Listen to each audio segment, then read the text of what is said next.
Bonjour, nous sommes le mardi 3 mars 2026 et le sujet est le bilan du Salon de l'Agriculture 62e édition.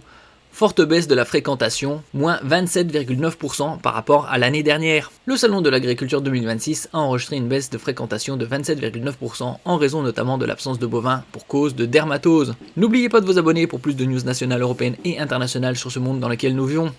Pour sa 62e édition, le Salon de l'Agriculture a enregistré une forte baisse de sa fréquentation, notamment à cause de l'absence de bovins et du contexte de crise agricole profonde. Sur l'ensemble de l'événement, le nombre de visiteurs du salon, ouvert le 21 février, a baissé de 27,9% par rapport à l'année précédente, selon les chiffres communiqués par l'organisation dimanche soir.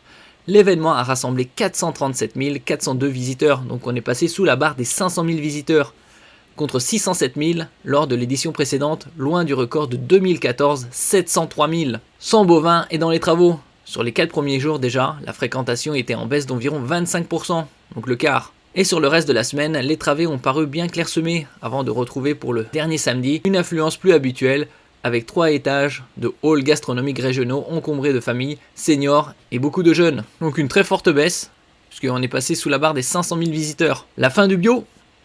Le nombre de producteurs engagés en agriculture biologique a baissé pour la première fois en 2025 selon des estimations de l'agence bio publiées pendant le salon. Le nombre de fermes en bio, travaillant sans pesticides et engrais de synthèse, est passé à 61 490, soit une baisse de 0,6%, les arrivants ne compensant pas les départs. Or, la demande, qui avait chuté en 2022, confirme sa reprise depuis 2024, y compris en grande distribution hors discount, ce qui pourrait poser un problème d'approvisionnement. Ce mode de production n'a pas été mentionné dans le cadre des travaux sur la souveraineté alimentaire menés sous l'égide de la ministre Annie Genevard. Celle-ci n'a d'ailleurs pas abordé le sujet environnement dans son discours inaugural.